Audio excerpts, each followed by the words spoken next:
Hey there. I wanted to do a cup that I actually found in my strip pile. And I was actually going through my closet. I found a bunch of cups that I just threw into the strip area and never looked back. This one is actually one that's probably been around for, I don't know, 2 years at least, sitting over there. It was a marbled cup. I could see that it was going the wrong direction fast.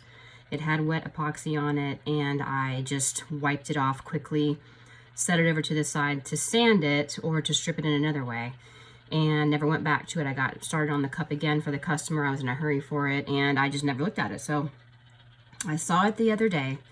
I thought, you know, I'm going to do something with this. I'm going to try it again. And I'm going to not sand it. So I'm going to just take this cup that has this weird epoxied, wiped off texture that I had forever, and I'm going to wash it so that it doesn't have oil on it from my hands and whatnot, set it over to the side. Now it's nice and dry. I retaped it, and I'm going to just do something kind of radical on it and see what happens, because I don't want to sand it. I think I'm going to, it has a weird texture, and I thought maybe the texture would help me in this scenario. So I've got this color shift powder called Rustic by Powders with a Purpose, and it should, I'm thinking, if I'm right, we'll see. I'm thinking that the texture that's on the cup might just kind of play into this color shift powder. If not, then I will do something else with it. But I thought I'd give it a whirl. So, I mean, it can't hurt. So, I've got my cup spinning, and I've got my epoxy mixed. And I'm going to take this powder, and I'm going to put some of that. Oh, it's so neat looking, actually. I'm going to put some of this into my epoxy, and I'm going to see what happens with this cup. And then my plan, if it works like I think it's going to, is to do maybe some sort of floating marble over the top of that when it's dry. So let me see what that looks like, and see if I've got enough here in my cup, because I have quite a bit of epoxy here. Oh, that is neat looking. I've never actually gotten to use the color shift powders. I've been spying on them on the page for a long time, and I'm finally getting my act together and using these, and wow, is that a cool looking. I mean, it's mesmerizing, actually. So I'm hoping it does what I want it to, and I actually have a mold over here, a couple of molds that I'm going to use the rest of it in so that I don't waste it. I don't use all of this, because I'm not going to use all of this epoxy.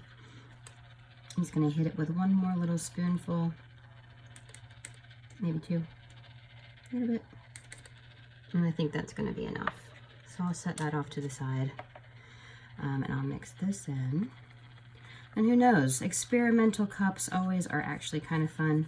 I mean, why not? I'm learning about this color shift powder, and I'm trying to save a very tragic cup at the same time. And I think we're pretty mixed here. So this is actually not going to be like, I know a lot of people use these on like the dragon scale cups and different things where there's some real texture that really shows the color shift. There is some like back and forth brush strokey kind of random texture on this, so I'm hoping that that does some kind of cool stuff. And then once it dries, whenever I do the floating marble over the top of that, it'll be really pretty. So I've got my foam brush, and this actually has like, this rustic color is so cool. It actually has like turquoise and rust and just all sorts of different colors in there. And I'm going to get going on this. And since there is color underneath this, that is going to show up because it's kind of a transparent thing. But that's another reason why I chose this cup to do it on, because I wanted those weird random blotchy colors from this cup to see what it did. To see what it looks like underneath. So it's going to have white in areas, it's going to have like navy and blue and all the different colors that I had wiped off of this cup originally.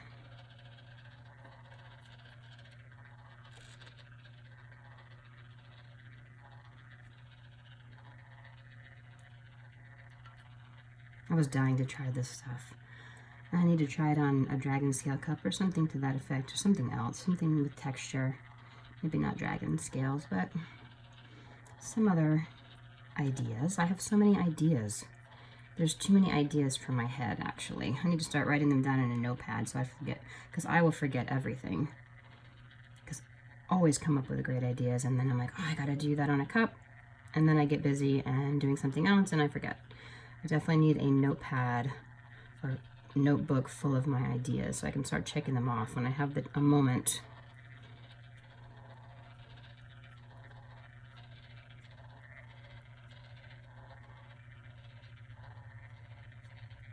And I'm so saving what I have left of this in a mold because it's so pretty. No way I'm throwing this out.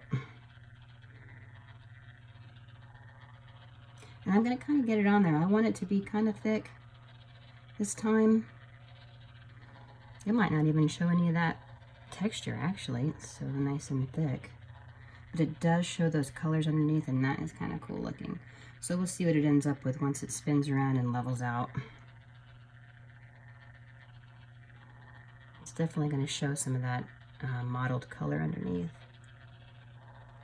And I don't want any of the white showing at my edges, so I'm going to make sure I get enough down here.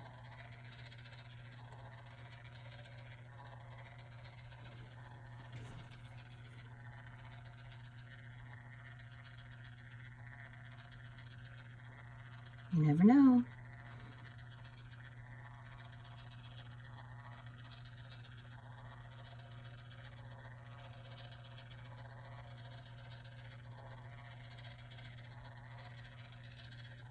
Make sure I got enough at the top up here.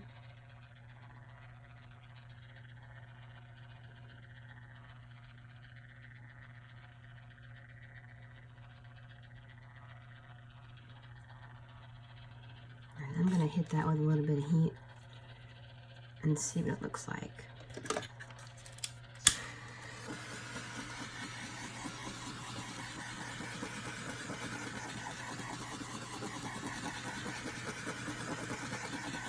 And this is definitely going to be a two-part, if this does anything like I wanted to.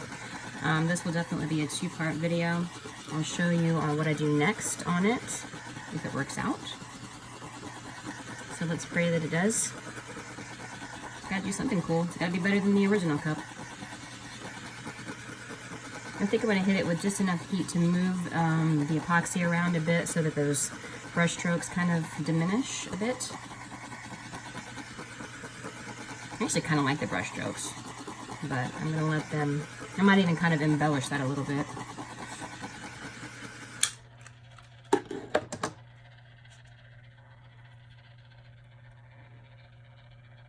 I might even kind of do something like this. See what that looks like. Just give it some of its own kind of dimensional texture. It's all an experiment, you never know. If it levels out, then we knew that that didn't work, but sometimes you just have to do like crazy experiments to see what things do.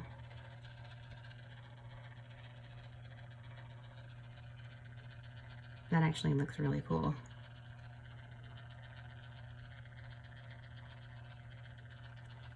Yeah, that actually looks really cool. Definitely gonna keep doing that.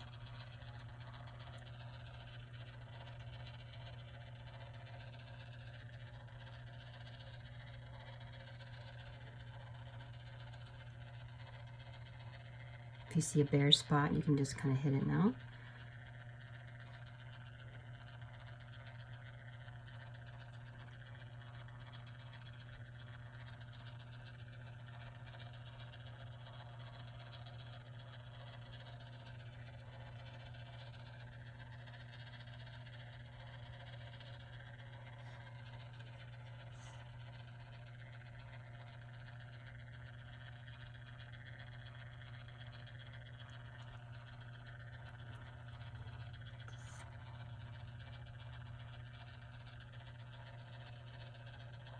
It's kind of neat.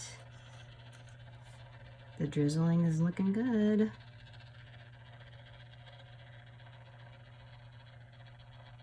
Hopefully my hand's not in the way and you can see it pretty good. I'll zoom in a little bit here in a minute. And remember, this will probably look very different once it's done spinning, but right now it's looking kind of cool.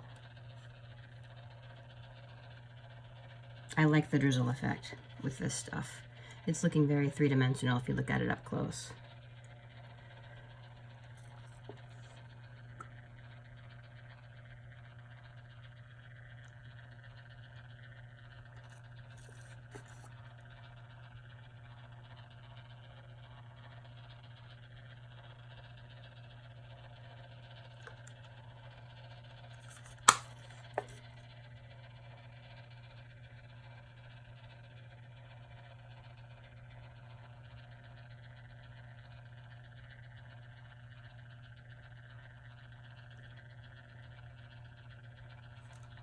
Okay.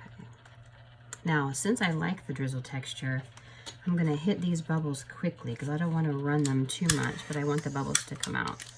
So I'm going to do another one of those deals where I am really going over this fast with my torch to get the little bubbles out, but I want that drizzly stuff to stay as much as possible. And this is going to be a super fast video because all I'm doing on this one is the first stage of this. It looks really cool.